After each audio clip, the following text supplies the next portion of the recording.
ಮಾತರಂ ಮೇ ಮಾತರಿಶ್ವನ್ನ ಪಿತರತುಲಗುರೋ ಭ್ರಾತರಿಷ್ಟಾಪ್ತಬಂಧೋ ಸ್ವಾಮಿನ್ನ ಸರ್ವಾಂತರಾತ್ಮನ್ನ ಜರ ಜರಯಿತರ್ಜನ್ಮ ಮೃತ್ಯಾಮಯಾನಾಂ ಗೋವಿಂದೇ ದೇಹಿ ಭಕ್ತಿಂ ಭವತಿ ಚ ಭಗವನ್ ಊರ್ಜಿತಾಂ ನಿರ್ನಿಮಿತ್ತಾಂ ನಿರ್ವ್ಯಾಜಾಂ ನಿಶ್ಚಲಾಂ ಸದ್ಗುಣಗಣ ಬೃಹತೀಂ ಶಾಶ್ವತೀಮಾಚು ದೇವ ನಾರಾಯಣಂ ನಮಸ್ಕೃತ್ಯ ನರಂ ಚೈವ ನರೋತ್ತಮಂ ದೇವೀಂ ಸರಸ್ವತೀಂ ವ್ಯಾಸಂ ತತೋ ಗ್ರಂಥಮುದೀರಯೇ ವಿಜಾನತಾಂ ಅವಿತ್ತಸ್ಯ ಮಧ್ವಸ್ಯ ಜಗತಿ ಗುರೋಃ ಪೂರ್ವಾಚಾರ್ಯಮಹಿಷ್ಠಾನಾಮಿಯಂ ಪ್ರಣತಿಮಾಲಿಕಾ ಪೂರ್ಣಜ್ಞಾನಾಯ ವಿದ್ಮಹೇ ಪೂರ್ಣಾನಂದಾಯ ಧೀಮಹಿ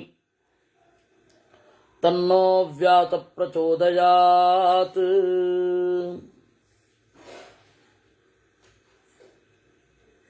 ನಿನ್ನೆ ನಾನು ಒಂದು ವಿಚಾರವನ್ನು ಹೇಳ್ತಾ ಇದ್ದೆ. ಆಗ ಈ ಪ್ರಮಾದದಿಂದ ನನ್ನ ಎರಡನೇ ಮಗಳು ಆ ಇಂಟರ್ನೆಟ್ಟಿನ ಸ್ವಿಚ್ ಅನ್ನ ಆಫ್ ಮಾಡಿಬಿಟ್ಟಿದ್ಲು. ಹೀಗಾಗಿ ಅದು ಮಧ್ಯದಲ್ಲಿ ಕತ್ತರಿಸಿ ಹೋಯಿತು. ಅದು ಹೇಳ್ತೇನೆ, ನಾರದರು ನರನಾರಾಯಣರ ಬಳಿ ಹತ್ತಿರ ಕುಳಿತುಕೊಂಡು ಕೇಳ್ತಾ ಇದ್ರು. ನರನಾರಾಯಣರ ಆನ್ಹಿಕವನ್ನು ನೋಡಿದ್ರು, ನರನಾರಾಯಣರ ದೈವಿಕ ಪೈತೃಕ ಕ್ರಿಯೆಗಳನ್ನೆಲ್ಲ ನೋಡಿದ್ರು. ಇವರು ಕೂಡ ನಾರದರು ಮತ್ತೆ ನಾರದರು ವಿಶೇಷತಃ ಬದರಿಯಲ್ಲಿ ದೈವಿಕ ಕ್ರಿಯೆ ಪೈತೃಕ ಕ್ರಿಯೆ ಎಲ್ಲ ಮಾಡಿದ್ರು. ಅದಕ್ಕೆ ನಾರಾಯಣ ಕೇಳಿದ ಲೋಕ ವಿಡಂಬನಾರ್ಥವಾಗಿ, ಅಲ್ಲ ನಾರದರೇ, ಪಿತೃಪಿತಾಮಹ ಪ್ರಪಿತಾಮಹ ಅಂತ ಯಾರು ಕೊಡೋದು ನೀವು ಅಲ್ವೇ? ಯಾರಿಗಪ್ಪ ಕೊಡೋದು? ಯಾಕೆ ಅಂದ್ರೆ ತಂದೆ ಅಂತ ಹೇಳಿ ಬ್ರಹ್ಮದೇವ್ರಿಗೆ ಕೊಡಬೇಕು, ತಾತ ಅಂತ ಹೇಳಿ ನಾರಾಯಣನಿಗೆ ಕೊಡಬೇಕು, ಮುಗೀತು. ಪ್ರಪಿತಾಮಹ ಇಲ್ವೇ ಇಲ್ಲ. ನೀವು ಹೇಗೆ ಏನ್ ಮಾಡ್ತೀರಾ? ಶ್ರಾದ್ದದಿಂದ ಯಾರನ್ನ ಪೂಜಿಸುತ್ತೀರಾ ಅಂತ ಹೇಳಿ ಪ್ರಶ್ನೆ. ಅದಕ್ಕೆ ನಾರದರ ಉತ್ತರ, ಅಲ್ಲ ಸ್ವಾಮಿ, ನೀನೇ ಹೇಳಿದ್ದೀಯಲ್ವಾ, ತ್ವಯೈವ ಕಥಿತಂ ಪೂರ್ವಂ ದೈವಂ ಕರ್ತವ್ಯಮಿತ್ಯಪಿ. ದೇವತಾ ಪೂಜೆ ಮಾಡಬೇಕು ಅಂತ ಹೇಳಿ ನೀನೇ ಹೇಳಿದ್ದು. ದೈವತಶ್ಚ ಪರೋಜ್ಞೇಯ ಪರಮಾತ್ಮ ಸನಾತನಃ. ದೇವತೆ ಯಾರು? ಪರೋಜ್ಞೇಯ, ಎಲ್ಲರಿಗಿಂತ ಮಿಗಿಲಾಗಿರುವ ನೀನೇ ದೇವತೆ, ನಿನಗೆ ಪೂಜೆ ಮಾಡ್ತಾ ಇದ್ದೇನೆ. ಅದರಿಂದಾಗಿ ದೇವತಾ ಪೂಜೆಯಲ್ಲಿ ಸಂದೇಹ ಇಲ್ವಾ? ಇನ್ನು ಎರಡನೆಯದ್ದು ಪಿತೃಪೂಜೆ. ಪಿತೃಪೂಜೆ ಯಾರು ಮಾಡೋದು? ಈ ವಿಷಯ ಹೇಳ್ತಾ ಇರಬೇಕಾದ್ರೆ ಆಫ್ ಆಗಿದ್ದು. ಮಮೈವ ಪಿತರಂ ಪ್ರೀತಃ ಪರಮೇಷ್ಠೀತ್ವಜೀಜನತ್ ಅಹಂ ಸಂಕಲ್ಪಜಸ್ತಸ್ಯ ಪುತ್ರ ಪ್ರಥಮ ಕಲ್ಪಿತಃ. ನನ್ನ ತಂದೆಯನ್ನ ನಾರಾಯಣ ಹುಟ್ಟಿಸಿದ್ದು, ನಾನು ಅವನ ಸಂಕಲ್ಪದಿಂದ ಹುಟ್ಟಿದವ, ಅಂದ್ರೆ ಮಾನಸ ಪುತ್ರ. ಯಜಾಮ್ಯಹ ಮತಸ್ಸಾಧೋ ನಾರಾಯಣ ವಿಧೌ ಕೃತೇ.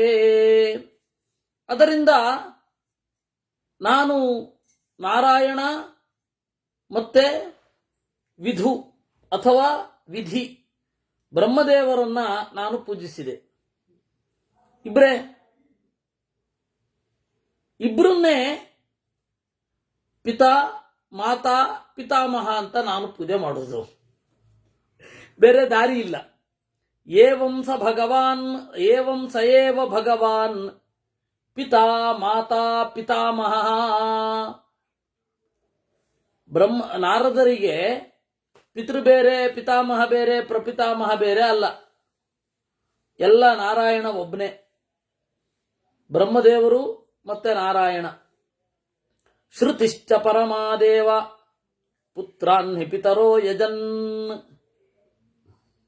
ಒಂದು ವೇದವೂ ಇದೆ, ಈ ಅಂಶ ಹೇಳಬೇಕಿತ್ತು.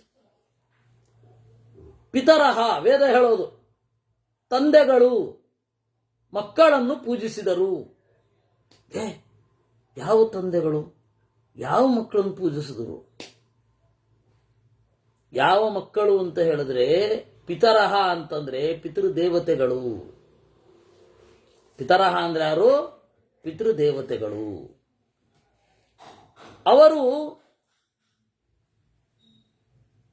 ಪಿತೃದೇವತೆಗಳು ಪುತ್ರಾನ್ ತತ್ವಾಭಿಮಾನಿ ದೇವತೆಗಳನ್ನ ಪೂಜಿಸಿದರು. ಯಾಕೆಂದ್ರೆ ತತ್ವಾಭಿಮಾನಿ ದೇವತೆಗಳೇನಿದ್ದಾರೆ ಅವರು ಪಿತೃದೇವತೆಗಳಿಗಿಂತ ಎತ್ತರದವರು. ಆದರೆ ಪಿತೃದೇವತೆಗಳು ಅಂತ ಸ್ಥಾನ ಇರೋದು ಯಾರಿಗೆ? ಈ ದೇವತೆಗಳಿಗೆ. ಊಷ್ಮಪರು ಹೀಗೆಲ್ಲ ಇದೆ, ಅನೇಕ ಗಣಗಳಿದೆ, ಪಿತೃಗಣಗಳು. ಅವರನ್ನ ಪಿತರಹ ಅಂತ ಕರೆದು, ಅವರು ಮಕ್ಕಳನ್ನ ಅಂದ್ರೆ ತತ್ವಾಭಿಮಾನಿ ದೇವತೆಗಳನ್ನ ಪೂಜಿಸಿದರು ಅಂತ ಹೇಳಿ ವೇದ ಒಗಟಿನಲ್ಲಿ ಹೇಳುತ್ತೆ. ಒಂದು ಸಣ್ಣ ಪಾಸ್. ನಮ್ಮ ದಿಲೀಪ್ ರತ್ನಾಕರರ ಪ್ರಶ್ನೆ, ಅಲ್ರಿ ಬದುಕಿರೋರಿಗೆ ಶ್ರಾದ್ದ ಮಾಡಿದ ಹಾಗೆ ಆಗಲ್ವೇನ್ರಿ ಅಂತ. ಮಾಡ್ಬೋದ್ರಿ, ಬೇರೆ ದಾರಿ ಇಲ್ಲ ಅಲ್ಲಿ. ಯಾಕೆ ಅಂದ್ರೆ ನಾರದರು ಶ್ರಾದ್ದ ಮಾಡಬೇಕು, ದೇವರನ್ನ ಪೂಜಿಸಬೇಕು ಅಂದ್ರೆ ಏನು ಆಗೋದೇ ಇಲ್ಲ ಇನ್ನು. ಯಾಕೆಂದ್ರೆ ಅವರು ದೀರ್ಘಾಯುಷಿಗಳು, ಆಯ್ತಾ, ಅವರು ಕಲ್ಪಾಂತ ಆಯುಷ್ಯದವರು. ದೇವತೆಗಳು ಕೂಡ, ಇದು ಬ್ರಹ್ಮದೇವರು ಮತ್ತೆ ನಾರಾಯಣನು ಅವ್ರಿಗೆ ಸಾವೇ ಇಲ್ಲ. ಮತ್ತೆ ಹೆಂಗೆ ಜನರಿಗೆ ಹೆಂಗೆ ತೋರಿಸೋದು? ಅದರಿಂದಾಗಿ ಪೂಜೆ ಮಾಡೋದು ಒಬ್ರನ್ನೇ, ಬೇರೆ ಬೇರೆ ತರಹ ಪೂಜೆ ಮಾಡಿದ್ರು ಅಷ್ಟೇ, ನಮಗ್ ಮಾಡಿ ಅಂತ ತೋರಿಸಲಿಕ್ಕೆ. ಮತ್ತೆ ಅವರು ಪಿತೃದೇವತೆಗಳನ್ನು ಪೂಜೆ ಮಾಡೋದು ಅಂತಂದ್ರೆ, ಇವತ್ತು ನಾವು ತಂದೆ ತಾಯಿಗಳಿಗೆ ನಮಸ್ಕಾರ ಮಾಡಿದಷ್ಟೇ ಸಲೀಸು. ಅವ್ರಿಗೆ ಶ್ರಾದ್ದ ಆದ್ರೆ ಹಾಗೆ. ನಮಗೆ ಹೋದವರ ನೆನಪಿನಲ್ಲಿ ಅವರ ನಾಮ ಪ್ರತೀಕವನ್ನ ಇಟ್ಟುಕೊಂಡು ಅವರ ಉಪಕಾರಗಳನ್ನು ನೆನಪಿಸಿಕೊಂಡು ಅವರಲ್ಲಿ ಅಂತರ್ಯಾಮಿಯಾದ ತತ್ವಾಭಿಮಾನಿ ದೇವತೆಗಳ ಪೂಜೆ ನಮ್ಮ ಶ್ರಾದ್ದ. ಆದ್ರೆ ಇದೇ ರೀತಿ ಉಪಕಾರ ನಾರದರಿಗೆ ದೇವತೆಗಳಿಂದ ಆಗಿರುತ್ತೆ ತಾನೆ. ಅದನ್ನ ದೇವರ ಒಂದು ಪ್ರತೀಕದಲ್ಲಿ ನೇರವಾಗಿ ಮಾಡುವ ಅವಕಾಶ ಇದೆ ಅವರಿಗೆ. ಶ್ರಾದ್ದ ಅಂತಂದ್ರೆ ಏನು? ಶ್ರದ್ಧೆಯಿಂದ ಮಾಡತಕ್ಕಂಥದ್ದು ಅಂತ. ಹಾಗಾದ್ರೆ ದೇವರ ಪೂಜೆಗೆ ಶ್ರಾದ್ದ ಅನ್ಬಾರ್ದೇನು? ಅನ್ಬೋದು. ಮತ್ತೆ ಯಾಕೆ ಅನ್ನಲ್ಲ? ಪಿತೃಕಾರ್ಯದಲ್ಲಿ ಏನೊಂದು ಶ್ರದ್ಧೆ ಮೂಡುತ್ತೆ. ಯಾಕೆ ಅಂದ್ರೆ ಪದೇ ಪದೇ ನೆನಪಾಗುತ್ತೆ ಅವ್ರು ಮಾಡಿದ ಉಪಕಾರ. ಅವ್ರು ಏನು ಮಾಡದೆ ಹೋದ್ರೆ ಬೇಡ, ಅಲ್ಲಿದ್ರೆ ಸಾಕು, ಅವ್ರು ಇದ್ರೆ ಸಾಕು. ಏನೋ ಮಾಡೋದು ಬೇಡ, ಅವ್ರೇನೋ ಉಪಕಾರ ಮಾಡೋದು ಬೇಡ, ಇದ್ರೆ ಸಾಕು. ಎಲ್ಲಕ್ಕಿಂತ ಮಿಗಿಲಾಗಿ ದೇಹ ಕೊಟ್ಬಿಟ್ಟಿದಾರಲ್ಲ, ಇನ್ನೇನ್ ಬೇಕು? ದೇಹವನ್ನು ಕೊಟ್ಟಿದಾರಲ್ಲ, ಅದರಿಂದ ತಾನೇ ಇದೆಲ್ಲ. ಅವರು ಒಳ್ಳೆ ಮಾರ್ಗದಲ್ಲಿ ನಡೆಸಿದ್ದು ಅಥವಾ ಒಳ್ಳೆ ಮಾರ್ಗದ ಹಿನ್ನೆಲೆಯಾಗಿ ನಿಂತದ್ದು, ನಮ್ಮಲ್ಲಿ ಒಂದು ಅಟ್ಲೀಸ್ಟ್ ವಿಚಾರ ಮಥನ ಆಗಲಿಕ್ಕಾದ್ರೂ ಅವ್ರದ್ದೊಂದು ಕಾಣಿಕೆ ಇದ್ದೇ ಇರುತ್ತೆ. ಈ ಕಾರಣದಿಂದ ಆ ನೆನಪು ನಮ್ಮನ್ನ ಆರ್ದ್ರವಾಗಿಸುತ್ತೆ. ಅಲ್ಲಿ ಮೂಡುವ ಶ್ರದ್ಧೆ. ದೇವರು ದೂರ, ದೇವರ ಪ್ರತೀಕ ಹತ್ತಿರ, ದೇವರು ನಮಗೆ ಗೊತ್ತಾಗೋದಿಲ್ಲ. ಹೀಗಾಗಿ ದೇವರ ಪೂಜೆಯಲ್ಲಿ ಅಷ್ಟು ಶ್ರದ್ಧೆ ಮೂಡಲ್ಲ. ಹೀಗಾಗಿ ಶ್ರಾದ್ದ ಅಲ್ಲ ಅದು. ಅದೇ ದೇವತೆಗಳು ಇಲ್ಲಿ ಕುಳಿತು ಇವರು ಒಳಗಡೆ ನಿಂತು ಏನೊಂದು ಪ್ರೀತಿಯನ್ನು ತೋರಿಸಿರ್ತಾರೆ. ಅದರಿಂದಾಗಿ ನಮಗೆ ಆ ಶ್ರದ್ಧೆ ಉತ್ಕಟವಾಗಿ ಮೂಡುತ್ತೆ. ಅದರಿಂದಾಗಿ ಇದು ಶ್ರಾದ್ದ. ಇಲ್ಲಿ ದೇವರ ಪೂಜೆಯಲ್ಲಿ ಏನು ಕ್ರಮವೋ ಅದೇ ಶ್ರಾದ್ದದಲ್ಲಿಯೂ ಕೂಡ ಏನು ಹೊಸದೇನಿಲ್ಲ. ಏನು ಅಂತ ಹೇಳಿದ್ರೆ ಇಲ್ಲಿ ಇದನ್ನ ಇಟ್ಟು, ಏನು ಶಾಳಗ್ರಾಮವನ್ನ ಇಟ್ಟು ಚಿಂತನೆ ಮಾಡ್ತೀವಿ. ದೇವರನ್ನೇ ಚಿಂತನೆ ಮಾಡೋದು. ಪಿತೃದೇವತೆಗಳಲ್ಲಿ, ಬ್ರಾಹ್ಮಣರಲ್ಲಿ, ಎಲ್ಲರಲ್ಲಿ ದೇವರನ್ನೇ ಚಿಂತನೆ ಮಾಡೋದು.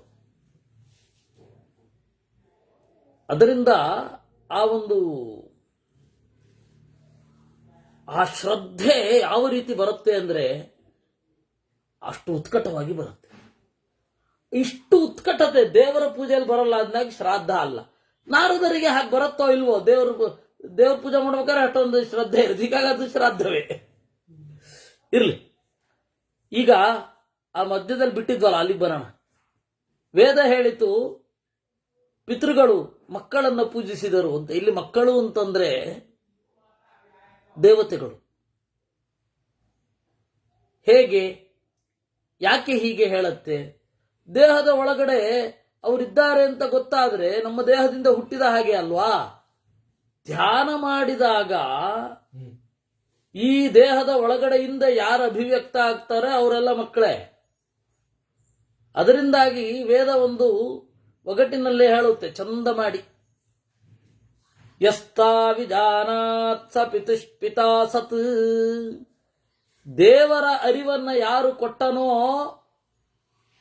ದೇವರ ಅರಿವನ್ನ ಯಾರು ಕೊಟ್ಟನೋ ಆ ಜ್ಞಾನಿಯು ದೇವರ ತಂದೆ. ಯಾಕೆಂದ್ರೆ ಈ ತಂದೆ ನಮ್ಮನ್ನ ಎಲ್ಲರ ಅರಿವಿಗೆ ಬೀಳುವಂತೆ ದೇಹವನ್ನು ಕೊಟ್ಟು ಹೊರಗಡೆ ತರ್ತಾನೆ.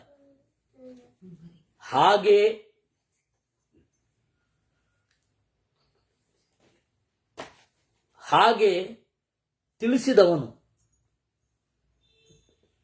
ಚಿಕ್ಕವರಿಗೆ ದೇವರನ್ನ ತಿಳಿಸಿದವನು ತಂದೆ. ಹೀಗಾಗಿ ಪಿತೃ ದೇವತೆಗಳು ತಮ್ಮನ್ನ ಆರಾಧನೆ ಮಾಡಿದವರಿಗೆ ದೇವತೆಗಳ ಅರಿವನ್ನ ಕೊಡ್ತಾರೆ. ಹೀಗಾಗಿ ದೇವತೆಗಳು ಮಕ್ಕಳು. ಗೊತ್ತಾಯ್ತಾ? ಇನ್ನೂ ಒಂದು ಚಂದದ ಶಬ್ದ ಇದೆ ವೇದದಲ್ಲಿ, ಅಪಾಂ ನಪಾತಂ ಅಂತ. ನಪಾತ್ ಅಂತಂದ್ರೆ ಮೊಮ್ಮಗ, ನೀರಿನ ಮೊಮ್ಮಗ. ಏನಿದು ದೇವರನ್ನು ನೀರಿನ ಮೊಮ್ಮಗ ಅಂತಿರಲ್ಲ? ಹೌದು, ನೀರು ಅಂದ್ರೆ ದೇಹ. ಯಾಕೆಂದ್ರೆ ಈ ದೇಹದಲ್ಲಿ ನೀರಿನ ಅಂಶ ಜಾಸ್ತಿ ಇರುತ್ತೆ. ಹೀಗಾಗಿ ಯಾವ್ದು ಜಾಸ್ತಿ ಇದೆಯೋ ಅದನ್ನು ಕರಿತೇವೆ ಅಂದ್ರೆ ಈ ದೇಹವನ್ನ ನೀರು ಅಂತ ಕರೆದ್ರು. ನೀರಿನಿಂದ ಹುಟ್ಟಿದ್ದು ಈ ದೇಹ. ಈ ದೇಹದ ಒಳಗಡೆ ಅಭಿವ್ಯಕ್ತ ಆಗುವ ನಾರಾಯಣ ನೀರಿನ ಮೊಮ್ಮಗ. ಯಾಕೆಂದ್ರೆ ಶರೀರದ ಒಳಗಡೆ ಅಭಿವ್ಯಕ್ತ ಆಗ್ತಾನೆ ಅಂತ, ಹೃದಯದಲ್ಲಿದ್ದಾನೆ ಅಂತ ದೇವರನ್ನ ತಿಳಿತೇವಲ್ವಾ. ಹೀಗಾಗಿ ದೇವರ ಹೆಸರು ಅಪಾಂ ನಪಾತ್ ಅಂತ. ಪಂಚಭೂತಗಳ ಮೊಮ್ಮಗ. ದೇಹ ಅನ್ನೋದು ಮಗ, ದೇಹದ ಒಳಗಡೆ ಅಭಿವ್ಯಕ್ತ ಆಗೋನು ಮೊಮ್ಮಗ. ಹೀಗಾಗಿ ಅಪಾಂ ನಪಾತ್ ಅಂತ ಹೀಗೆ ಚಂದದ ಶಬ್ದದಲ್ಲಿ ಕೊಡುತ್ತೆ. ಆ ರೀತಿ ಪಿತೃದೇವತೆಗಳು ತಂದೆ, ತತ್ವಾಭಿಮಾನಿ ದೇವತೆಗಳು ಮಕ್ಕಳು. ಹೇಗೆ ಮಕ್ಕಳು? ಪಿತೃದೇವತೆಗಳು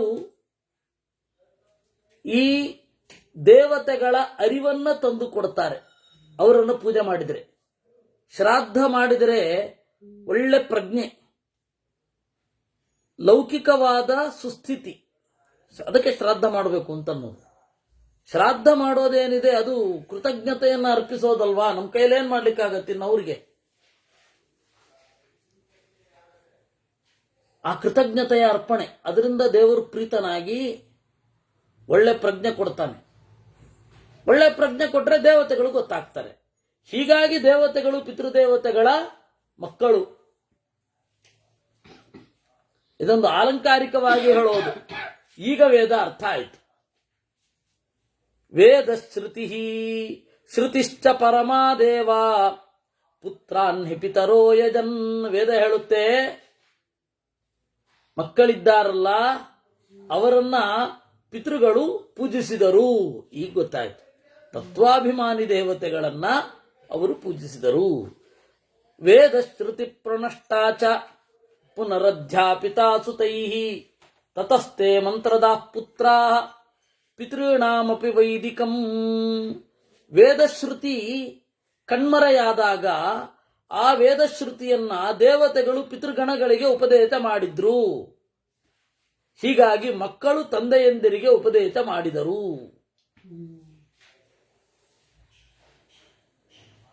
ಈ ತರಹದ ಒಂದೇ ಒಂದು ಪ್ರಯೋಗವನ್ನ ಮಾಡಿದ ಕವಿ ಅಂತಂದ್ರೆ ಬೇಂದ್ರೆ.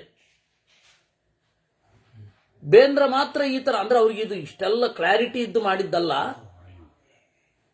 ನಾಲ್ಕು ತಂತಿ ಅನ್ನುವ ಒಂದು ಪದ್ಯದಲ್ಲಿ ಸ್ವಲ್ಪ ಈ ತರಹದ ಸತ್ಯೋ ಮಗನ ಅಂತ ಕೂಗಿದಳು ಭಾವಿ ಮಗಳು, ಮುಂದಾಗುವ ಮಗಳು, ಅಂದ್ರೆ ಇನ್ನು ತಂದೆನೇ ಆಗಿರಲ್ಲ, ಮುಂದಾಗುವ ಮಗಳು ಆಗಲೇ ರೂಪ ತಳೆದು ಇವನನ್ನು ಕೂಗಿದಳು ಅಂತ. ಅಂದ್ರೆ ಅದಕ್ಕೆ ಅವರು ಅರವಿಂದರ ಫಿಲಾಸಫಿಯಲ್ಲಿ ಬೇರೆ ಅರ್ಥ ಇದೆ, ಅದಲ್ಲ. ಆದ್ರೆ ಈ ತರಹ ಮಾತನಾಡಿರುವುದು ಅಂದ್ರೆ ಮಕ್ಕಳು ತಂದೆಗೆ ತಂದೆಯಾದರು, ತಂದೆಯಂದಿರು ಮಕ್ಕಳನ್ನು ಪೂಜಿಸಿದರು ಅಂತನ್ನುವ ಭಾವದಲ್ಲಿ ಕವನಿಸಿದ ಒಬ್ಬ ಕವಿ ಬೇಂದ್ರೆ. ಬಹಳ ಜನ ಅನ್ಕೊಂಡಿರ್ತಾರೆ ಬಹಳ ದಿವಸ ಆಗಿತ್ತು ಎಲ್ಲ ಕವಿಗಳ ಬಗ್ಗೆ ಮತ್ತೆ ಶುರು ಮಾಡಿದ ಅಂತ. ಈ ತರಹ ಪ್ರಯೋಗ ಮಾಡಿದವರು ಅವರು ಹೇಳಬೇಕಾಗತ್ತೆ, ಎಂತ ಮಾಡೋದು. ತತಸ್ತೆ ಮಂತ್ರದಾಃ ಪುತ್ರಾಃ ಪಿತॄಣಾಮಪಿ ವೈದಿಕಂ. ತತಸ್ತೆ ಮಂತ್ರದಾಃ ಪುತ್ರಾಃ, ಮಂತ್ರವನ್ನ ಕೊಟ್ಟ ಮಕ್ಕಳು, ತಂದೆಯಂದಿರಿಗೂ ವೈದಿಕ ಮಂತ್ರವನ್ನು ಕೊಟ್ಟ ಮಕ್ಕಳು, ವೇದವನ್ನ ಕೊಟ್ಟ ಮಕ್ಕಳು. ನೂನಂ ಸುರೈಸ್ತದ್ವಿದಿತಂ ಯುವಯೋರ್ಭಾವಿತಾತ್ಮನೋ ಪುತ್ರಾಶ್ಚ ಪಿತರಶ್ಚೈವ ಪರಸ್ಪರಮ ಪೂಜಯನ್. ಅದರಿಂದ ನೂನಂ ಸುರೈಸ್ತದ್ವಿದಿತಂ ಯುವಯೋರ್ಭಾವಿತಾತ್ಮನೋ, ನಿಮ್ಮಿಂದಲೇ ದೇವತೆಗಳು ತಿಳಿದಿದ್ದಾರೆ ಆ ವೇದವನ್ನ ಅವರು ಪಿತೃದೇವತೆಗಳಿಗೆ ಕೊಟ್ಟರು. ಇದನ್ನ ನೋಡಿದಾಗ ನೋಡಿ ಈ ಶ್ಲೋಕ ಸ್ಪಷ್ಟವಾಗತ್ತೆ. ಪುತ್ರಾಶ್ಚ ಪಿತರಶ್ಚೈವ ಪರಸ್ಪರಮ ಪೂಜಯನ್. ಪುತ್ರರು ಮತ್ತೆ ಪಿತೃಗಳು ಪರಸ್ಪರ ಪೂಜೆಗೊಂಡರು, ಪರಸ್ಪರ ಪೂಜೆ ಮಾಡಿದರು ಅಂತ ಇಲ್ಲಿ ಆಗತ್ತೆ. ಪುತ್ರರು ಮತ್ತೆ ಪಿತೃಗಳು ಪರಸ್ಪರ ಪೂಜೆ ಮಾಡಿಕೊಂಡ್ರು. ದೇವತೆಗಳು ಇವರನ್ನ ಪಿತೃಗಳು ಅಂತ ಹೇಳಿ ಜಗತ್ತಿಗೆ ಪರಿಚಯಿಸಿದರು, ತನ್ಮೂಲಕ ಅವರು ಗೌರವಿಸಿದರು. ಪಿತೃದೇವತೆಗಳು ನಮಗೆ ಜ್ಞಾನವನ್ನು ಕೊಟ್ಟವರು ಅಂತ ಹೇಳಿ ತತ್ವಾಭಿಮಾನಿ ದೇವತೆಗಳನ್ನ ಪೂಜಿಸಿದರು. ಇದೆಲ್ಲವನ್ನ ಒಟ್ಟಿಗೆ ಮಾಡಿ ನೋಡಿದಾಗ ಏನಂತ ಆಯ್ತು? ಓಹ್, ಒಂದಾಯ್ತು. ಪಿತೃಗಳು ಪುತ್ರರನ್ನ ಪೂಜಿಸಿದರು, ಪುತ್ರರು ಪಿತೃಗಳನ್ನ ಪೂಜಿಸಿದರು. ಇದು ನಾರದರು ಇಷ್ಟು ಹೇಳಿ ಮತ್ತೆ ಪ್ರಶ್ನೆ ಕೇಳಲಿಕ್ಕೆ ಶುರು ಮಾಡ್ತಾರೆ. ತ್ರೀನ್ ಪಿಂಡಾನ್ಯಸ್ಯ ವೈ ಪೃಥ್ವ್ಯಾಂ ಪೂರ್ವಂ ದತ್ವಾ ಕುಶಾಂತಿಕೆ ಕಥಂತು ಪಿಂಡ ಸಂಜ್ಞಾಂತೆ ಲೇಭಿರೆ ಪಿತರ ಪುನಃ.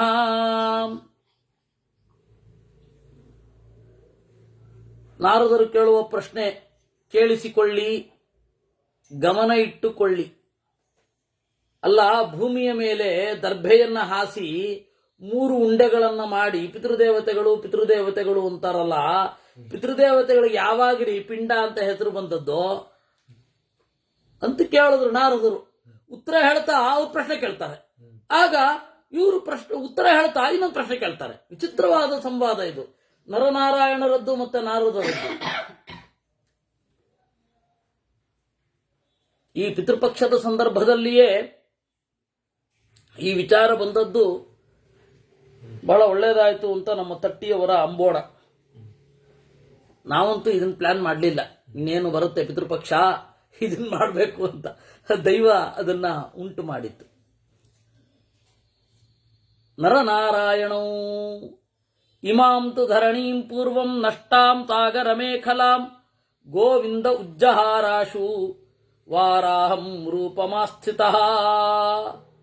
ಅವರಿಗೆ ಒಂದು ವಿಚಿತ್ರವಾದ ಉತ್ತರವನ್ನು ನರನಾರಾಯಣರು ಕೊಡ್ತಾರೆ.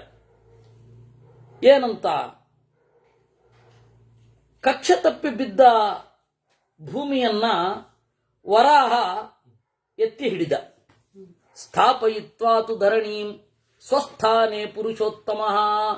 ನೋಡಿ, ಸ್ವಸ್ಥಾನೆ, ಭೂಮಿಯನ್ನ ಅದರದ್ದೇ ಸ್ಥಾನದಲ್ಲಿ ಅದರದ್ದೇ ಕಕ್ಷೆಯಲ್ಲಿ ಇಟ್ಟು ಜಲಕರ್ದಮ ಲಿಪ್ತಾಂಗೋ ಲೋಕ ಕಾರ್ಯಾರ್ಥ ಮುದ್ಯತಃ ವರಾಹನ ಮೈ ಪ್ರಾಪ್ತೆ ಚಾಹ್ನಿಕ ಕಾಲೇ ಚ ಸಮಧ್ಯಂದಿನಗತೆ ರವೌ ಮಧ್ಯಂದಿನಗತೇರವೌ ದಮಷ್ಟ್ರಾ ವಿಲಗ್ನಾನ್ ಮೃತ್ಪಿಂಡಾನ್ ವಿಧೂಯ ಸಹಸಾ ಪ್ರಭು. ಆಮೇಲೆ ಎಲ್ಲ ಕಡೆ ಓಡಾಡಿ ಅವನ ಒಂದು ಕೋರೆ ದಾಡಗಳಲ್ಲಿ ಮಣ್ಣಿತ್ತಂತೆ. ಹೀಗೆ ಜಾಡಿಸಿದನಂತೆ, ಅದು 3 ಉಂಡೆಯಾಗಿ ಬಿತ್ತು. ಪ್ರಾಪ್ತೆ ಚಾಹ್ನಿಕ ಕಾಲೇ ಚ ಸ್ಥಾಪಯಾಮಾಸ ವೈ ಪೃಥ್ವ್ಯಾಂ ಕುಶಾನಾಸ್ತೀರ್ಯನಾರದ ಸತೇಷು ಆತ್ಮಾನಮುದ್ದಿಶ್ಯ ಪಿತೃಂ ಚಕ್ರೇ ಯಥಾ ವಿಧಿ. ಆ ದರ್ಭೆಯಲ್ಲಿ ಆ 3 ಮಣ್ಣಿನ ಉಂಡೆಗಳನ್ನು ಇಟ್ಟು ತನ್ನನ್ನೇ ತಾನು ಪೂಜಿಸಿಕೊಂಡ ಅಂತೆ. ಪಿತೃಕರ್ಮ ಅಂತ ಮಾಡಿದೆ ಅಂತ. ಯಾಕೆಂದ್ರೆ ದೇವರು ಹಾಗೆ ಮಾಡಬೇಕಲ್ವಾ, ಬೇರೆ ದಾರಿ ಇಲ್ಲ. ಇವಾಗ ತಂದೆಯಾದವನು ಏಯ್ ನಮಸ್ಕಾರ ಮಾಡು ಅಂತ, ತಾಯಿಯಾದವಳು ನಮಸ್ಕಾರ ಮಾಡು ಅಂತ ಮಕ್ಕಳಿಗೆ ಹೇಳಿಸಿಕೊಳ್ಳದೆ ಅವ್ರು ಮಾಡ್ಲಿಕ್ಕೆ ಗೊತ್ತಾಗಲ್ಲ. ಹಾಗೆ ದೇವರೇನು ಮಾಡಿದ, ತನ್ನ ಶ್ರಾದ್ದವನ್ನ ತಾನೇ ಮಾಡಿಕೊಂಡ. ದರ್ಭೆ ಹಾಸಿ ಆ ಕೋರೆ ದಾಡೆಯಲ್ಲಿ ಇದ್ದ ಮಣ್ಣಿನ ಉಂಡೆಗಳನ್ನು ಬೀಳಿಸಿ ಇದರಲ್ಲಿ ನಾನು ಸನ್ನಿಹಿತನಾಗಿದ್ದೇನೆ ಅಂತ ಹೇಳಿ ಅವನೇ ಪೂಜಿಸಿಕೊಂಡ. ಆತ್ಮಗಾತ್ರೇಷು ಸಂಭೂತೈ ಸ್ನೇಹಗರ್ಭೈಸ್ತಿಲೈರಪಿ ಪ್ರೋಕ್ಷ್ಯಾಪ ಸರ್ವದೇವೇಶ ಪ್ರಾಂಗುಖ ಕೃತವಾನ್ ಸ್ವಯಂ. ಅವನಲ್ಲಿ ಉಂಟಾದ ಪ್ರೀತಿಯಿಂದ ಎಳ್ಳು ಮೂಡಿ ಬಂತು. ಹೀಗಾಗಿ ಎಳ್ಳಿನಲ್ಲಿಯೂ ಅಂಟು ಉಂಟು. ಸ್ನೇಹ ಅಂದ್ರೆ ಎಣ್ಣೆ ಅಂತ, ಸ್ನೇಹ ಅಂದ್ರೆ ಅಂಟು ಅಂತ. ತಿಲದಲ್ಲಿ ಇರೋದು ಸ್ನೇಹ, ಆಯ್ತಾ? ಎಳ್ಳಿನಲ್ಲಿ ಇರೋದು ಸ್ನೇಹ, ಜಿಡ್ಡು. ತೈಲ ಅಂತಂದ್ರೆ ತಿಲದೆಲ್ಲ ಬಂದದ್ದು ಅಂತ. ಆದ್ರೆ ತೈಲವನ್ನು ನಾವು ನಾರಿಕೇಳ ತೈಲ ಅಂತೀವಿ. ಅಲ್ಲ, ನಾರಿಕೇಳ ಸ್ನೇಹ ಅನ್ಬೇಕು ಲೆಕ್ಕದ ಪ್ರಕಾರ. ಆದ್ರೆ ಬಳಸ್ತಾ ಇದ್ದೀವಿ. ನಮಗೆ ಬಿಟ್ಟಿಯಾಗಿ ಸಿಕ್ಕಿರೋದು ದುರುಪಯೋಗ ಆಗೋದು ಶಬ್ದಗಳು ಮಾತ್ರ. ಅದರಿಂದಾಗಿ ಯದ್ವಾ ತದ್ವಾ ಬಳಸ್ತಾ ಇದ್ದೀವಿ. ಇರ್ಲಿ, ನಮಗೆ ಆತ್ಮಗಾತ್ರೇಷು ಸಂಭೂತೈ ಸ್ನೇಹಗರ್ಭೈ ಸ್ಥಿಲೈರಪಿ ಪ್ರೋಕ್ಷಾಪ ಸರ್ವದೇವೇಶ. ಎಲ್ಲವನ್ನ ಮಾಡಿದ, ಎಲ್ಲ ಕ್ರಿಯೆಗಳನ್ನ ಮಾಡಿ ಮರ್ಯಾದಾ ಸ್ಥಾಪನಾರ್ಥಂ ಚ ತಥೋ ವಚನ ಮುಕ್ತವಂ. ಯಾಕೆ ಮಾಡಿದ್ದು? ಮರ್ಯಾದಾ ಸ್ಥಾಪನಾರ್ಥಂ. ಇವರು ಈ ರೀತಿ ಮಾಡಬೇಕು ಅಂತನ್ನೋದನ್ನ ನಿಯಮವನ್ನ ಉಂಟು ಮಾಡಿದ್ದು ಅವನು. ಅಹಂ ಹಿ ಪಿತರಸ್ತ್ರಷ್ಟುಂ ಮರ್ಯಾದಾ ಸ್ಥಾಪನಾರ್ಥಂಚ ತಥೋ ವಚನ ಮುಕ್ತವಾನ್. ಅಹಂ ಹಿ ಪಿತರಸ್ತ್ರಷ್ಟುಂ ಉದ್ಯತೋ ಲೋಕಕೃತ್ ಸ್ವಯಂ ತಸ್ಯ ಚಿಂತಯತಸ್ತ್ವದ್ಯ ಪಿತೃಕಾರ್ಯ ವಿಧಂ ಪ್ರತಿ. ಇದು ಒಂದು ಅರ್ಥವಾದ.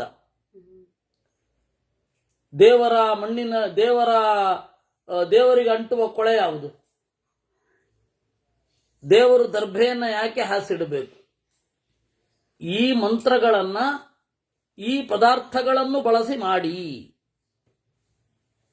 ಈ ಮಂತ್ರಗಳನ್ನ, ಈ ಪದಾರ್ಥಗಳನ್ನು ಬಳಸಿ ಉಪಯೋಗಿಸಿ. ಮಂತ್ರಗಳನ್ನು ಉಪಯೋಗಿಸೋದು ಹೇಗೆ? ಈ ಪದಾರ್ಥಗಳನ್ನ ಬಳಸುವ ಹಾಗೆ. ಯಾಕೆಂದ್ರೆ ಮೊದಲ ಮಂತ್ರವನ್ನ ಕಾಣುತ್ತಾರೆ ಯಾವತ್ತೂ ಕೂಡ ಋಷಿಗಳು, ಆಮೇಲೆ ಈ ಮಂತ್ರವನ್ನ ಈ ಕ್ರಿಯೆ ಮಾಡಲಿಕ್ಕೆ ಬಳಸಬೇಕು ಅಂತ.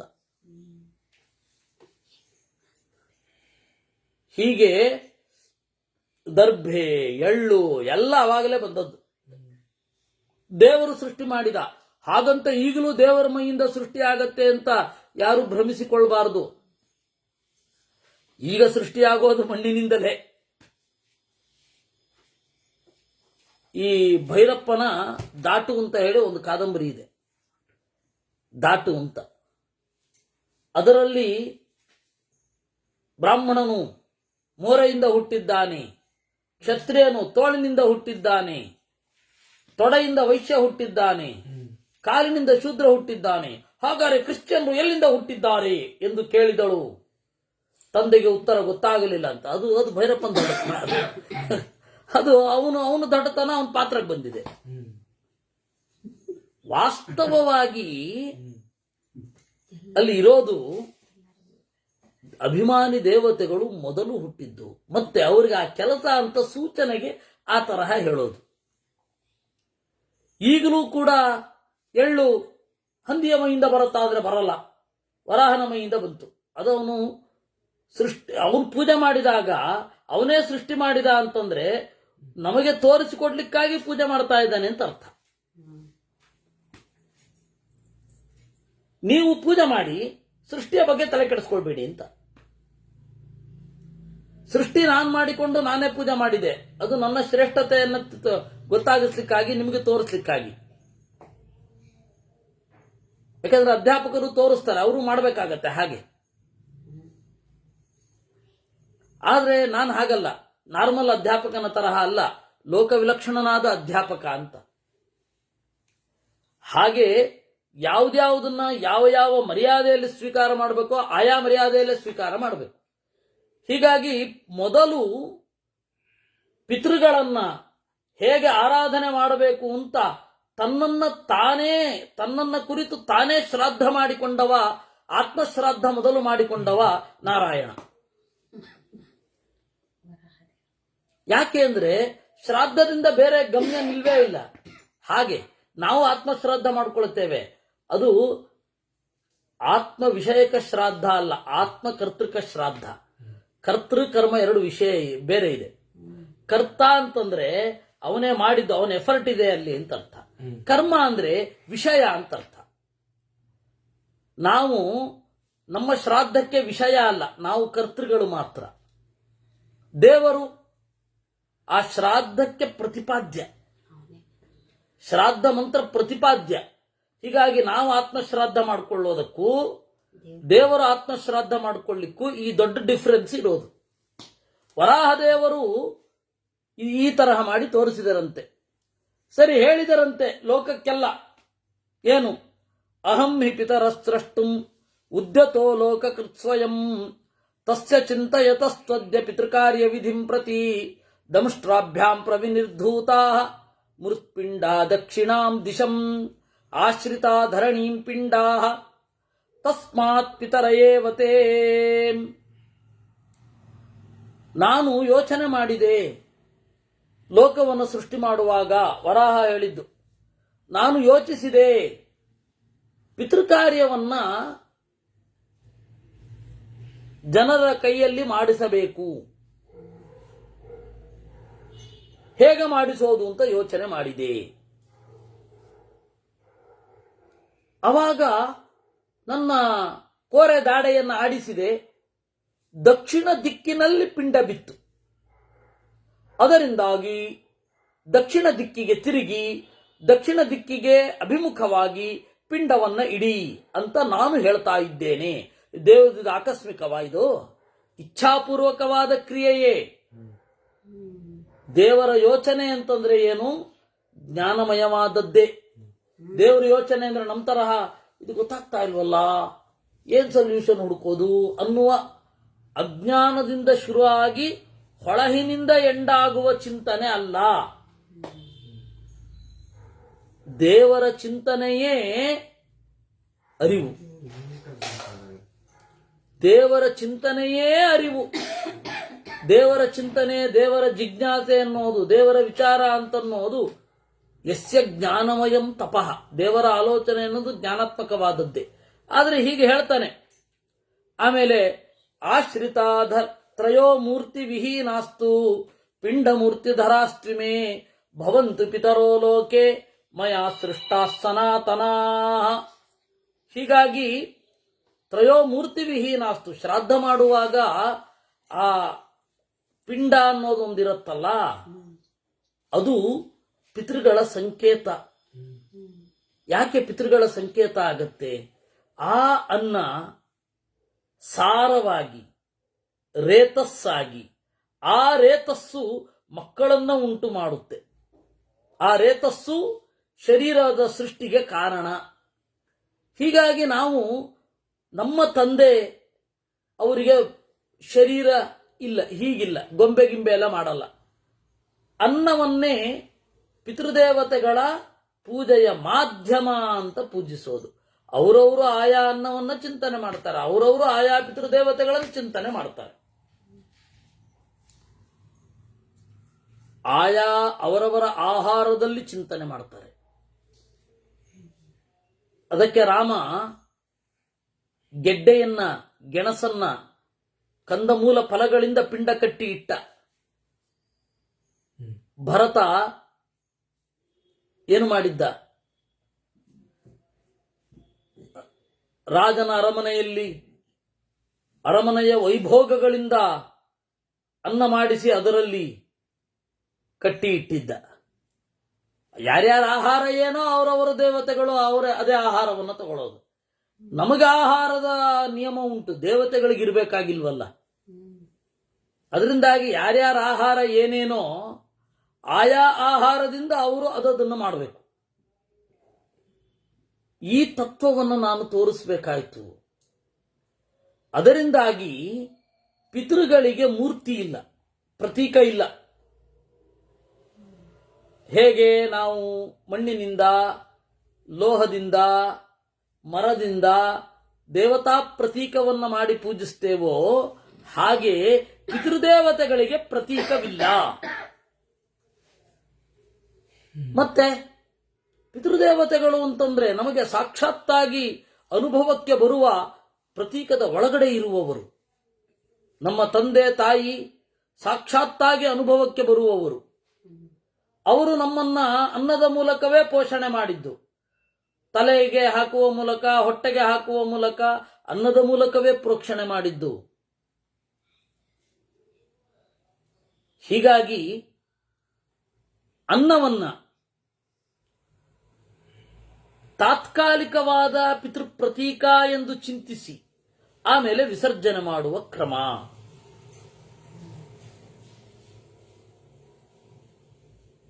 ಅದಕ್ಕೆ ಹೇಳಿದ್ದು ತ್ರಯೋ ಮೂರ್ತಿ ವಿಹೀನಾಸ್ತು ಪಿಂಡ ಮೂರ್ತಿ ಧರಾಸ್ತಿಮೇ ಭವಂತು ಪಿತರೋ ಲೋಕೆ ಮಯಾ ಸೃಷ್ಟಾ ಸನಾತನಾ ಪಿತಾ ಪಿತಾಮಹಶ್ಚೈವ ತಥೈವ ಪ್ರಪಿತಾಮಹಃ ಅಹಮೇವಾತ್ರ ವಿಜ್ಞೇಯಃ ತ್ರಿಷು ಪಿಂಡೇಶು ಸಂಸ್ಥಿತಃ. ಈ ಮೂರು ಪಿಂಡಗಳಲ್ಲಿ ಪಿತೃ, ಪಿತಾಮಹ, ಪ್ರಪಿತಾಮಹರನ್ನ ಚಿಂತಿಸತಕ್ಕದ್ದು.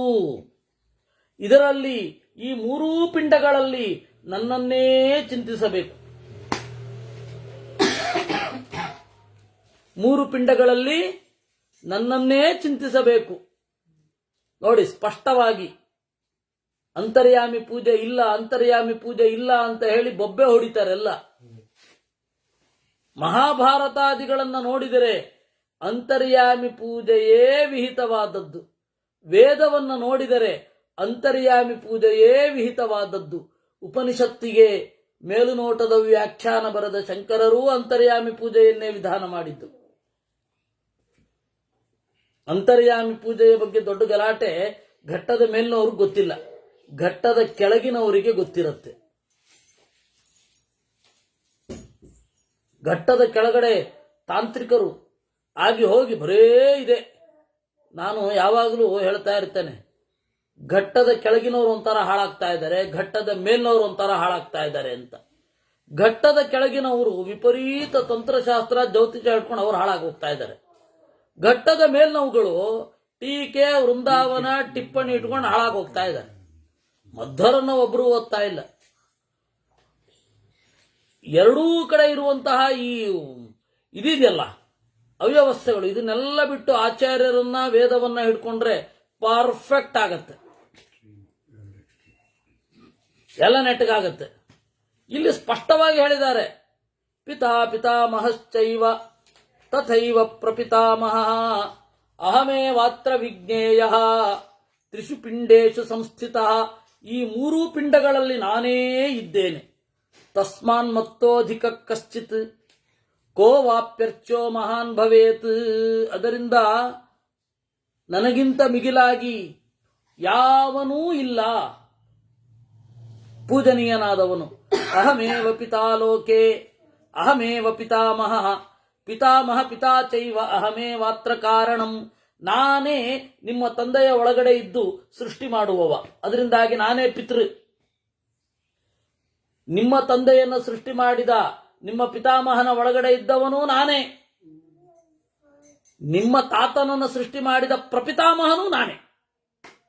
ಅದರಿಂದಾಗಿ ನನಗೆ ಪೂಜೆ ಸಲ್ಲಿಸತಕ್ಕದ್ದು ಅಂತ ವರಾಹದೇವರು ಆರ್ಡರ್ ಮಾಡಿಬಿಟ್ಟಿದ್ದಾರೆ. ಅದರಿಂದಾಗಿ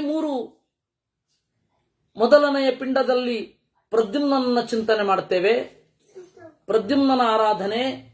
ಎರಡನೆಯ ಪಿಂಡದಲ್ಲಿ ಸಂಕರ್ಷಣನ ಆರಾಧನೆ. ಮೂರನೆಯ ಪಿಂಡದಲ್ಲಿ ವಾಸುದೇವನ ಆರಾಧನೆ. ಇಷ್ಟು ಸಾಕು. ಕೆಲವರೆಲ್ಲ ಏನೇನೋ ಹೇಳ್ತಾ ಹೋಗ್ತಾರೆ. ಈ ಮಂತ್ರದಲ್ಲಿ ಏನು ಬರುತ್ತೆ ಅದನ್ನೇ ಚಿಂತನೆ ಮಾಡಿದ್ರೆ ಸಾಕಪ್ಪ. ಇತ್ಯೇವ ಮುಕ್ತ್ವಾ ವಚನಂ ದೇವದೇವೋ ವೃಚಾ ಕಪಿಃ ವರಾಹ ಘೂರ್ಣಿತೆ ವಿಪ್ರ ದತ್ವಾ ಪಿಂಡಾನ್ ಸವಿಸ್ತರಂ. ಈ ರೀತಿಯಾಗಿ ಹೇಳಿ ಆ ವರಾಹರೂಪಿ ಪರಮಾತ್ಮನ ಗರ್ಜನೆ, ಆ ವರಾಹರೂಪಿ ಪರಮಾತ್ಮನ ಸದ್ದು ಎಲ್ಲರ ಕಿವಿಯಲ್ಲಿ ಅನುರಣಿಸ್ತಾ ಇರಬೇಕಾದ್ರೆ ಕಣ್ಮರೆಯಾದ. ಆತ್ಮಾನಂ ಪೂಜಯಿತ್ವೈವ ತತ್ರೈವ ದರ್ಶನಂ ಗತಃ. ಹೀಗೆ ತನ್ನನ್ನ ಪೂಜಿಸಿಕೊಂಡು ತಾನೇ ಕಣ್ಮರೆಯಾದ. ಏತದರ್ಥಂ ಶುಭಮತೆ ಪಿತರ ಪಿಂಡ ಸಂಹಿತಾ ಲಭಂತೆ ಸತತಂ ಪೂಜಾಂ ವೃಷಾ ಕಪಿವಚೋ ಯಥಾ. ಇದು ಮಂಜುನಾಥ, ಇದನ್ನು ಪ್ರತ್ಯೇಕವಾಗಿ ಮಾಡಿಡು. ಪ್ರತ್ಯೇಕವಾಗಿ ಅದೇ ಇದನ್ನ ಇಟ್ಟಲ್ಲ, ಆ ಮಾಂಸ ಭಕ್ಷಣೆ ಎದ್ದು, ಹಾಗೆ ಇದು ಒಂದನ್ನ ಇಡು. ಏ ಯಜಂತಿ ಪಿತೃನ್ ಭಕ್ತ್ಯ. ಅದರಿಂದಾಗಿ ಪಿತೃದೇವತೆಗಳನ್ನ ಪಿಂಡರು ಎನ್ನುತ್ತಾರೆ, ಅಥವಾ ಪಿಂಡವನ್ನ ಪಿತೃದೇವತೆಗಳು ಅಂತಾರೆ. ಪಿಂಡವನ್ನ ಯಾಕೆ? ಅದೊಂದು ಅತ್ಯಂತ ತಾತ್ಕಾಲಿಕ ಪ್ರತೀಕ. ಹೀಗೆ ಕಟ್ತೇವೆ, ಕಟ್ಟಿ ಆವಾಹನೆ ಮಾಡ್ತೇವೆ, ಆಮೇಲೆ ಕೂಡಲೇ ವಿಸರ್ಜನೆಯನ್ನು ಮಾಡ್ಬಿಡ್ತೇವೆ. ನಮಸ್ಕಾರ ಮಾಡಿ ವಿಸರ್ಜನೆ. ಇದನ್ನ ಮಕ್ಕಳಿಗೆ ಹೆಂಗೆ ಹೇಳೋದು? ನೋಡೋ ನಿಮ್ ತಾತ ಬಂದಿದ್ದಾರೆ ಅಂದೆ. ನಾನು ಅಂದನೋ ಅಥವಾ ಅವಳು ಬೇರೆಯವರು ಹೇಳಿದ್ರು ಗೊತ್ತಿಲ್ಲ. ತಾತ ನಮಸ್ಕಾರ ಮಾಡು ಅಂತ ಹೇಳಿದ್ದಾರೆ ನಮ್ಮ ಅನಮಿವಂಗೆ. ಆಮೇಲೆ ಅದನ್ನ ತಗೊಂಡೋಗಿ ವಿಸರ್ಜನೆ ಮಾಡಿದ್ವಿ. ಆ ಮಗುಗೆ ವಿಸರ್ಜನೆ ಅಂದ್ರೆ ಏನು ಅಂತ ಅರ್ಥ ಆಗಲ್ಲ. ಅದನ್ನ ತಗೊಂಡೋಗಿ ಆ ವಿಸರ್ಜನೆ ಮಾಡಿದ್ಮೇಲೆ ಹಸುಗಿಟ್ವಿ. ಹಾಗಾದ್ರೆ ಆ ಹಸು ತಾತನ್ ತಿಂತಾ ಇದೆಯಾ ಅಂತ ಕೇಳಿದವಳು. ಆವಾಹನೆ ಮತ್ತು ವಿಸರ್ಜನೆಯನ್ನ ಮಕ್ಕಳಿಗೆ ಅರ್ಥ ಮಾಡೋದು ಕಷ್ಟ ಇದೆ. ಒಂದ್ ಸ್ವಲ್ಪವಾದರೂ ದೊಡ್ಡವರಾಗಬೇಕು. ಕೆಲವೊಮ್ಮೆ ಮಕ್ಕಳಿಗೆ ಪ್ರಶ್ನೆ ಮಾಡ್ಲಿಕ್ಕೆ ಗೊತ್ತಾಗುತ್ತೆ, ಉತ್ತರ ಕೇಳಿದ್ರೆ ಜೀರ್ಣಿಸ್ಕೊಳ್ಳಿಕ್ಕಾಗಲ್ಲ. ಆ ಪರಿಸ್ಥಿತಿಯಲ್ಲಿ ಇರ್ತಾರೆ. ಅದರಿಂದಾಗಿ ಕೆಲವೊಂದು ಪ್ರಶ್ನೆ ಮಾಡ್ತಾರಲ್ಲ, ಆಮೇಲೆ ಅವರಿಗೆ ಹೇಳಬೇಕಾಗತ್ತೆ. ಅದೇನಾಗೋಗುತ್ತೆ, ಅಷ್ಟಕ್ಕೆ ಅವರು ತೃಪ್ತರಾಗಿ ಮತ್ತೆ ಪ್ರಶ್ನೆ ಬರಲಿಲ್ಲ ಅಂತಂದ್ರೆ ಅದು ಹಾಗೇ ಉಳ್ಕೊಂಡ್ಬಿಡುತ್ತೆ. ಅದರ ತತ್ವವೇ ಗೊತ್ತಾಗಲ್ಲ. ಬಹಳ ಕಷ್ಟ.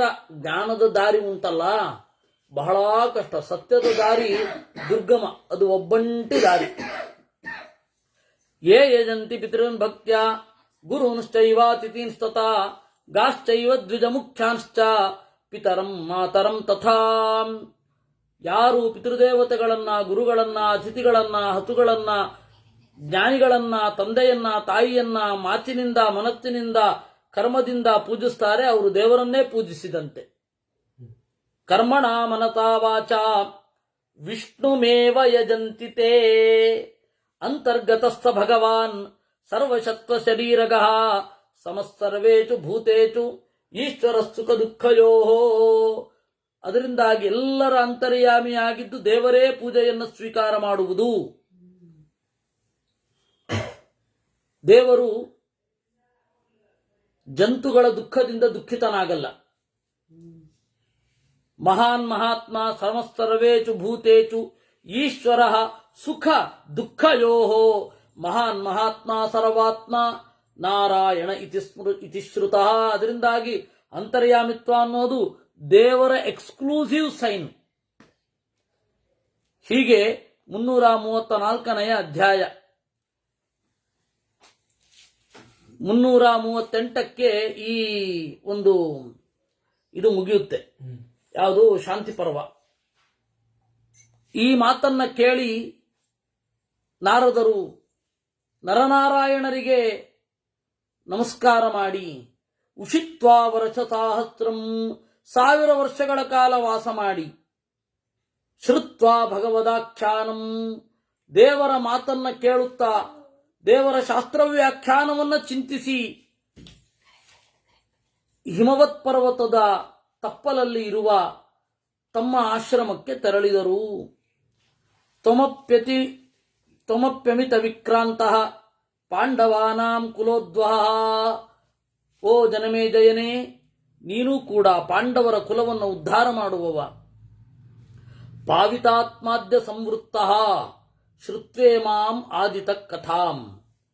ಪವಿತ್ರಗೊಂಡ ಮನಸ್ಸಿನವನಾಗಿದ್ದಿ, ಯಾಕೆಂದ್ರೆ ಈ ಕಥೆಯನ್ನ ಕೇಳಿದ್ದಿ.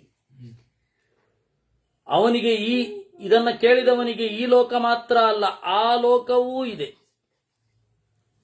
ಯಾರು ದೇವರನ್ನ ನಾರಾಯಣನನ್ನ ದ್ವೇಷ ಮಾಡ್ತಾನೆ ಅವನಿಗೆ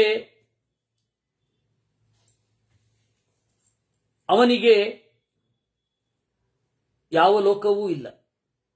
ನೈವ ತಸ್ಯಾ ಪರೋ ಲೋಕೋ ನಾಯಂ ಪಾರ್ಥಿವ ಸತ್ತಮ ಕರ್ಮಣ ಮನಸಾ ವಾಚ ಯೋದ್ವಿಷ್ಯಾತ್ ವಿಷ್ಣುಮವ್ಯಯಂ. ಬೇರೆ ಲೋಕಗಳೇ ಇಲ್ಲ. ಮಜ್ಜಂತಿ ಪಿತರಸ್ತಸ್ಯ ನರಕೆ ಶಾಶ್ವತಿ ಸಮಾಹ ಯೋದ್ವಿಷ್ಯಾದ್ವಿಬುಧಶ್ರೇಷ್ಠಂ ದೇವಂ ನಾರಾಯಣಂ ಹರಿಂ.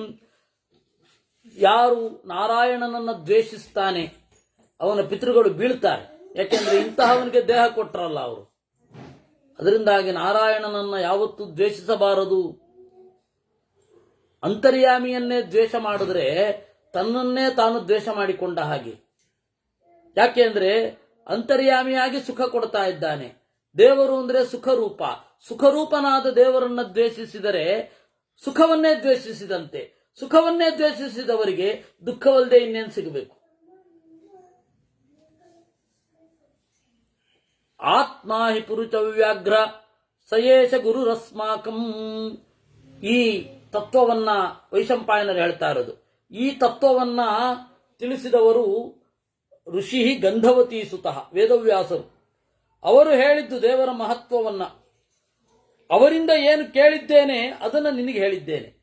ಕೃಷ್ಣದ್ವೈಪಾಯನಂ ವ್ಯಾತಂ ವಿದ್ಧಿ ನಾರಾಯಣಂ ಪ್ರಭುಂ ಕೋಹ್ಯನ್ಯ ಪುಂಡರೀಕಾಕ್ಷಾತ್ ಮಹಾಭಾರತ ಕೃದ್ಭವೇತ್. ವೇದವ್ಯಾಸರು ಅಂದ್ರೆ ಸಾಕ್ಷಾತ್ ನಾರಾಯಣನೇ. ನಾರಾಯಣನಲ್ಲದಿರುತ್ತಿದ್ದರೆ ಬೇರೆ ಯಾರು ಈ ತರಹದ ಮಹಾಭಾರತವನ್ನು ರಚನೆ ಮಾಡ್ತಾ ಇದ್ರು? ಮಹಾಭಾರತ ಕೇಳಿದಾಗ ಶ್ಲೋಕ ಶ್ಲೋಕ ನೋಡಿದಾಗ ಗೊತ್ತಾಗತ್ತೆ. ಬೇರೆ ಬೇರೆ ಧರ್ಮಗಳನ್ನ ದೇವರನ್ನು ಬಿಟ್ಟಿನ್ಯಾರು ಹೇಳಲಿಕ್ಕಾಗತ್ತೆ? ಅಶ್ವಮೇಧವನ್ನ ಸಂಕಲ್ಪಿಸಿದ್ದೀಯಾ, ಮಾಡು ಅಂತ ಹೇಳಿದ್ರು. ಈ ರೀತಿ ಪರೀಕ್ಷಿದ್ರಾಜನ ಮಗ ಜನಮೇಜಯ ಯಜ್ಞವನ್ನ ಶುರು ಮಾಡಿದ್ದು ಮುಗಿಸಲಿಕ್ಕಾಗಿ ದೇವರನ್ನ ಚಿಂತಿಸಿದ. ನಾರದೇನ ಪುರಾಯದ್ವೈ ಗುರವೇತು ನಿವೇದಿತಂ. ಇದನ್ನ ನಾರದರು ಕೃಷ್ಣ ಹಾಗೂ ಭೀಮರು ಕೇಳ್ತಾ ಇರುವಾಗ, ಕೃಷ್ಣ ಭೀಷ್ಮರು ಕೇಳ್ತಾ ಇರುವಾಗ ಹೇಳಿದ್ರು. ಅಂದ್ರೆ ಅಲ್ಲೊಂದು ಸರ್ತಿ ಆಗಿದೆ. ಮತ್ತೆ ಜನಮೇಜಯನ ಎದುರುಗಡೆ ಅದನ್ನೇ ವೈಶಂಪಾಯನರು ಹೇಳಿದ್ದಾರೆ.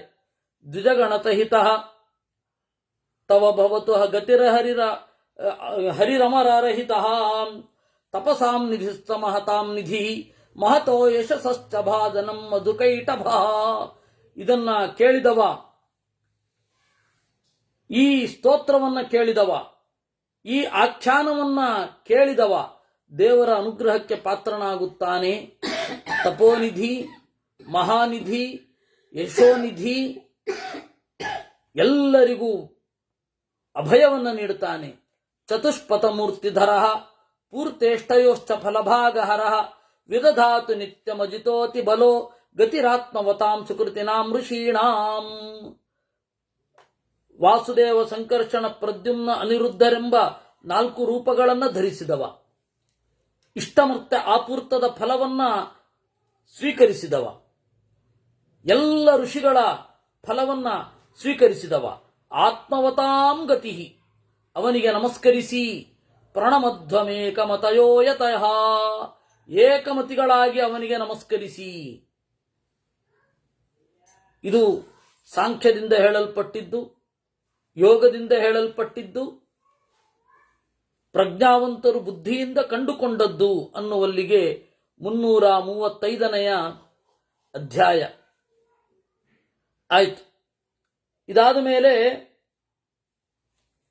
ಶೌನಕರು ಕೇಳ್ತಾರೆ, ಪೂಜ್ಯರೇ, ಸೂತನೇ, ನಮಗೆ ಕಥೆ ಹೇಳು. ನೀನು ಪಾವಿತಾಸ್ಮತ್ವಯಾ ಸೂತ ಪುಣ್ಯಾ ಕಥಯತಾ ಕಥಾ, ಪುಣ್ಯವಾದ ಪವಿತ್ರವಾದ ಕಥೆಗಳನ್ನು ನೀನು ಹೇಳಿದ್ದಿ.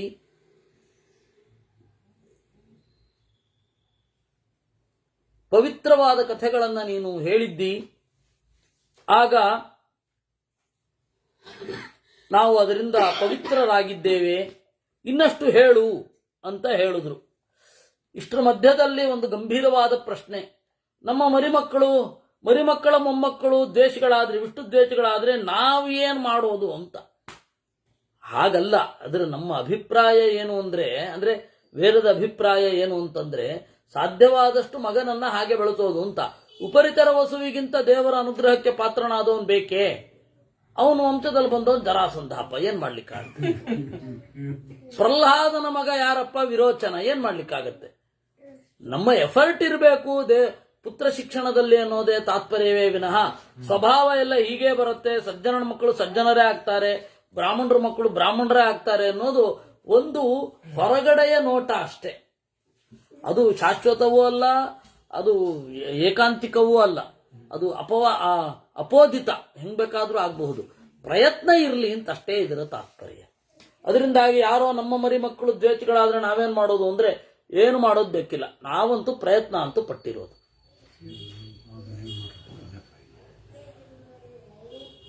ಆಗ ವೇದವ್ಯಾಸರು ಅತ್ಯಂತ ಪವಿತ್ರವಾದ ಕಥೆಯನ್ನು ಹೇಳಿದ್ರು ಅಂತ ಹೇಳಿದೆಯಲ್ಲ, ನಮಗೆ ಇನ್ನೊಂದಿಷ್ಟು ಹೇಳು ಅಂತ ಹೇಳಿ ಶೌನಕರು ಕೇಳುದು. ಅದಕ್ಕೆ ಅವನು ಹೇಳ್ತಾನೆ, ಸೂತರು ಹೇಳ್ತಾರೆ,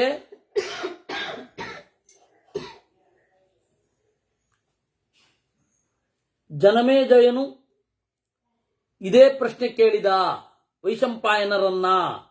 ಆಗ ವೈಶಂಪಾಯನರು ಹೇಳಿದರು,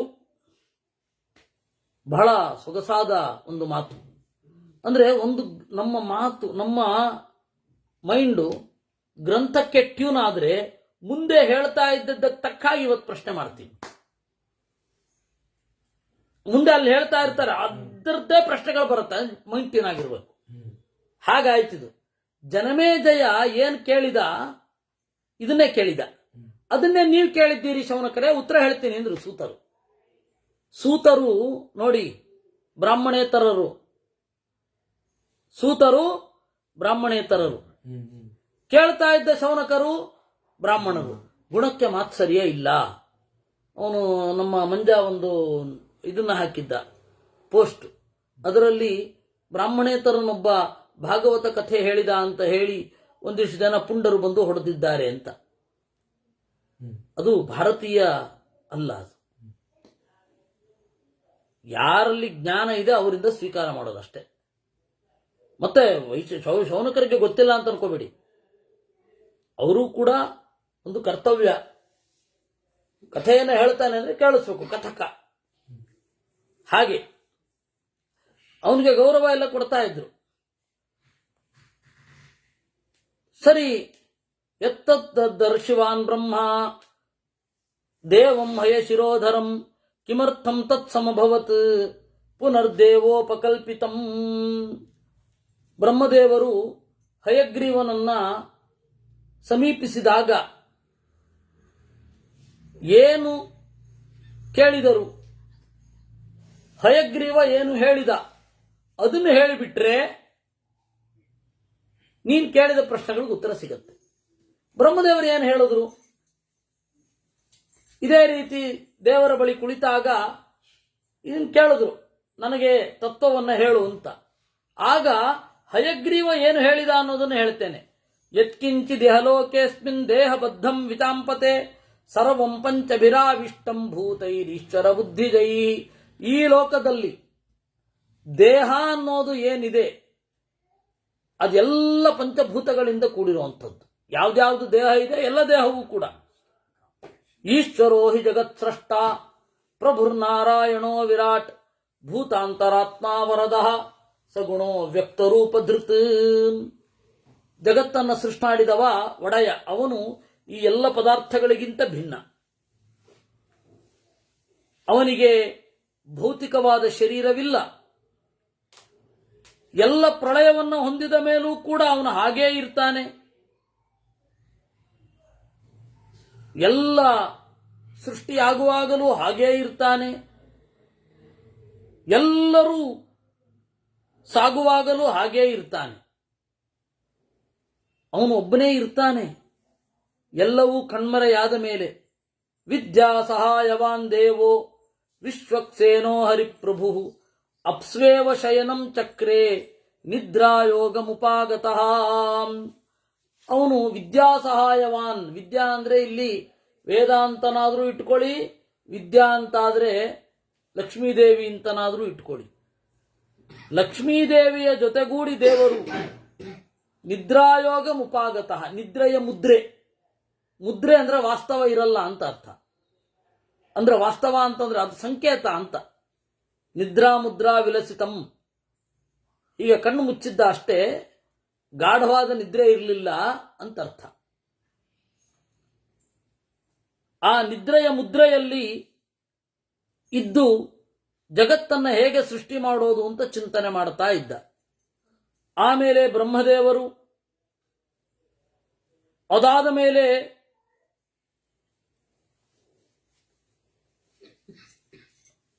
ರುದ್ರದೇವರೇ ಮೊದಲಾದವರು ಹುಟ್ಟಿದ್ರು. ಆಗ ಬ್ರಹ್ಮದೇವರು ಹುಟ್ಟಿದ ಮೇಲೆ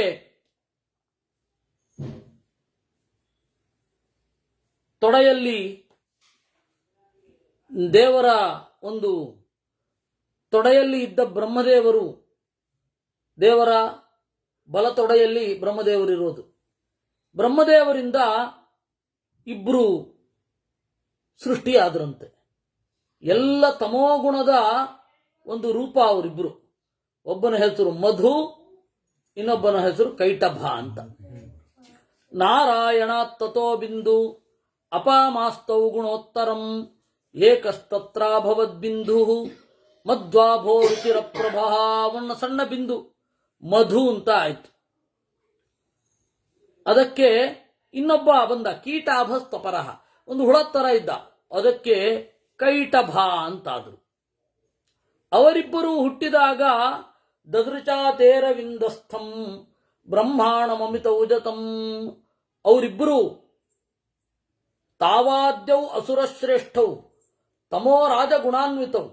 ತಮೋಗುಣ ರಜೋಗುಣಗಳ ಪೂರ್ತಿ ಮೈವೆತ್ತು ಬಂದವರು, ಬಲಿಷ್ಠರು, ಗದೆಯನ್ನ ಹಿಡಿದವರು. ನೋಡಿದ್ರು ಬ್ರಹ್ಮದೇವರನ್ನ. ವೇದಾಭಿಮಾನಿಗಳು, ವರ್ಣಾಭಿಮಾನಿಗಳಿದ್ರು, ಅದನ್ನ ಎತ್ಕೊಂಡು ಹೊಟ್ಟೋದು.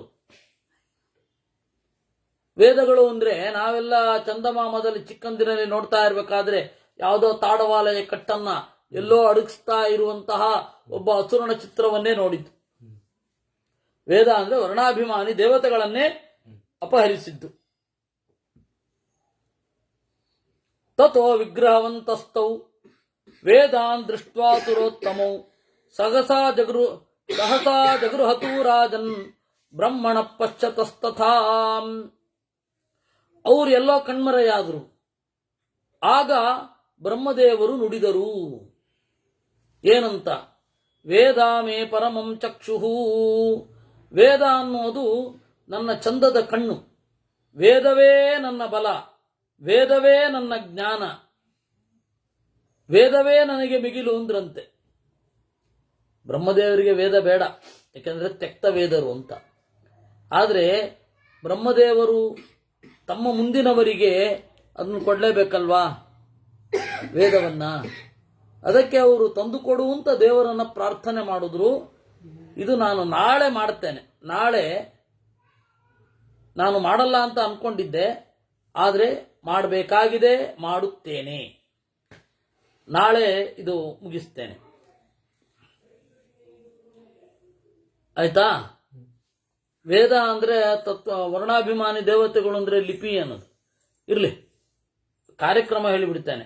ನಾಳೆ ಇದು ಶಾಂತಿ ಪರ್ವ ಮುಗಿಯುತ್ತೆ. ನಾಳೆ ಸ್ವಲ್ಪ 7:15 ಆಗಬಹುದು. ಯಾಕೆಂದ್ರೆ ನಾಳೆ ಮತ್ತೆ ನಾಡಿದ್ದು ಬೌದ್ಧರು ಮತ್ತೆ ಗೀತೆ ಅದರ ಬಗ್ಗೆ ಸಂವಾದ ಉಂಟು. ಉಡುಪಿಯಲ್ಲಿ ಪರ್ಯಾಯ ಮಠದಲ್ಲಿ ವೇದ ಮತ್ತೆ ಬೌದ್ಧರು ಅಂತ ಪ್ರಶ್ನೆ ಮಾಡುವವನು ಸುಪ್ರೀತ. ಇವತ್ತು ರಾತ್ರಿ ಹೊರಡ್ತಾ ಇದ್ದೇನೆ. ಅದರಿಂದಾಗಿ ನಾಳೆ ಮತ್ತೆ ನಾಡಿದ್ದು ಅಲ್ಲಿರ್ತೀನಿ. ನಾಳೆ ನಾನು ಅನುಚಾತನ ಇದು ಶಾಂತಿ ಪರ್ವ ಮುಗಿಸ್ತೇನೆ. ಇನ್ನು ಮಂಗಳವಾರವೇ ಇದಕ್ಕೆ ಹೋಗುವುದು. ಇನ್ನು ಮಂಗಳವಾರವೇ ಇದು ಶುರು ಆಗೋದು. ಯಾಕೆಂದ್ರೆ ಶುಕ್ರವಾರ ಒಂದು ಕಾರ್ಯಕ್ರಮ ಇದೆ ಮಾರಾಯರೆ. ಅದೇನೋ ಅದು ಸೋಸ್ಲೆ ವ್ಯಾಸರಾಜ ಮಠದಲ್ಲಿ ಇಂಟಲೆಕ್ಟ್ ಅದೇನೋ ಹೇಳಿದ್ರು. ರ್ಯಾಷನಾಲಿಟಿ, ಇಂಟೆಲಿಜೆನ್ಸ್, ಫಿಲಾಸಫಿ, ರಿಲಿಜನ್ನು ಅಂತ ಹೇಳಿ ಆ ತರಹದ ಕಾರ್ಯಕ್ರಮದ ಬಗ್ಗೆ ಎಲ್ಲರ ಪ್ರಶ್ನೆ ಉತ್ತರ. ಬೆಣ್ಣೆಗೋವಿಂದ ಇದು ಬೆಂಗಳೂರಲ್ಲೇ. ಇದು ನಾಳೆ ಮತ್ತೆ ನಾಡಿದ್ದು ಅಂದ್ರೆ 3 ಮತ್ತು 4 ಉಡುಪಿ, 5ನೇ ತಾರೀಕು ಬೆಣ್ಣೆಗೋವಿಂದಪ್ಪನ ಛತ್ರದಲ್ಲಿ ಇದು ಈ ತರಹದ ಪ್ರಶ್ನೋತ್ತರ ಬರಬಹುದು ಅಂತ ಹೇಳಿದ್ದಾರೆ ಅವರು. ಏನು ತೊಂದರೆ ಇಲ್ಲ. ಮಂಗಳವಾರ ಸೋಮವಾರ ಪಾಡ್ಯ ಆಗತ್ತೆ. ಶನಿವಾರ ಭಾನುವಾರ ಗ್ರಹಣದ ಸಂದರ್ಭದಲ್ಲಿ ರಾಮಾಯಣ ಕೇಳ್ತೀವಿ ನಾವು. ಮಂಗಳವಾರದಿಂದ ಅನುಶಾಸನ ಪರ್ವ ಶುರು ಆಗತ್ತೆ. ಸಾಕು. ಕೃಷ್ಣಾರ್ಪಣಮಸ್ತು. ನಾಳೆ ಶಾಂತಿ ಪರ್ವದ ಮಂಗಳ. ಅದೇ ಸ್ವಲ್ಪ ತಡ ಆಗಬಹುದು, 7:15 ಆಗಬಹುದು. ಅದಾಗತ್ತೆ. ಲೈವ್ ಅಂತೂ ಅಲ್ಲಿರುತ್ತೆ, ನೋಡಬಹುದು. ಕೃಷ್ಣಾರ್ಪಣಮಸ್ತು.